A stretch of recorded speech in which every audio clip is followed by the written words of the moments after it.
Much for Layla sitting has her down. notes. She's all ready. Yes, I have my notes. I have my questions already. Thank you for sitting down with me again. Absolutely. So let me see.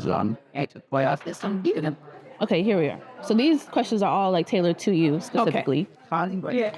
As the executive director, the top dog, what are some of the key challenges you face in leading the organization, and how do you overcome them? I think the key challenge for many nonprofits like mine is capacity, having the capacity. Like, people have 100 ideas about what we could be doing, and just you need to stay focused, not be pulled off mission, not be pulled into somebody else's mission, and really stay focused on what we need to do. A lot of my time is also spent on policy and advocacy. So there are ideas that people have about bills that we should take up and legislation we should get passed. And it's like, great idea. Right. But it's, Hard. it's hard.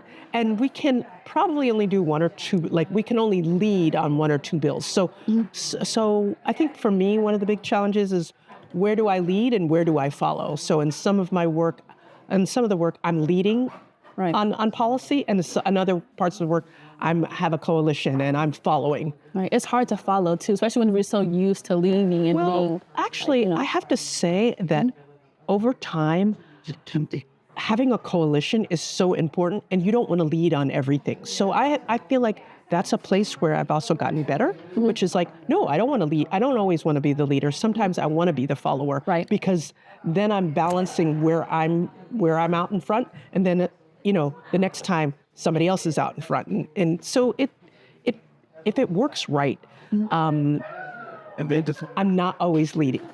Right. Okay. See, Reflecting on your career, what has been the most rewarding part of your work in community development? wow, I've had a lot of rewarding experiences.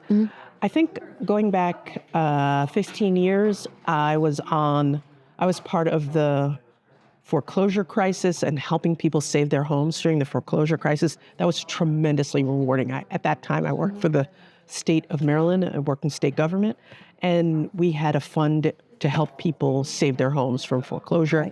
And so it was incredibly rewarding to get those letters. I would meet somebody and say, hey, we have this program. They thought, oh, I'm going to lose my house. Where's my family going to live? And they were able to get through the program. And so those letters and things like that, really tremendously rewarding.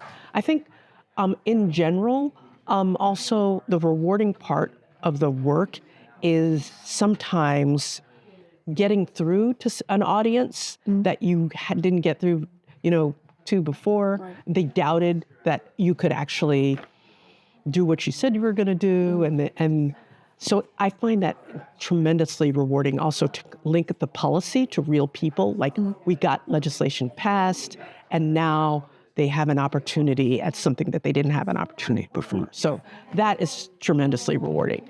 I also think working with the Digital Equity Coalition, we got legislation passed.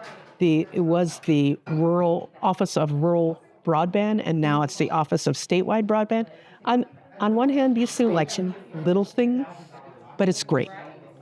And it's great to see the state focus not just on rural communities, but focus on the entire spectrum, urban, suburban, rural. And so getting that legislation passed was great.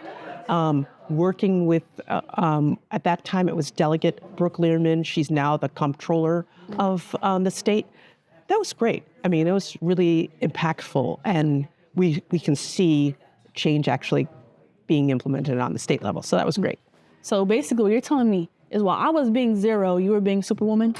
Because I'm so behind, like, geez. Well, I should have been doing something. I should have been kicking some Morse code to tell them what I needed to happen, because you are awesome.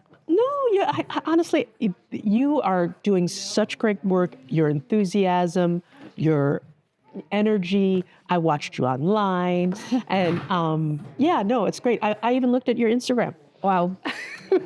Thank you. I definitely gotta get that up, but I really appreciate you taking the time to speak with me today. Absolutely, and thank you so much for having this. It's really great.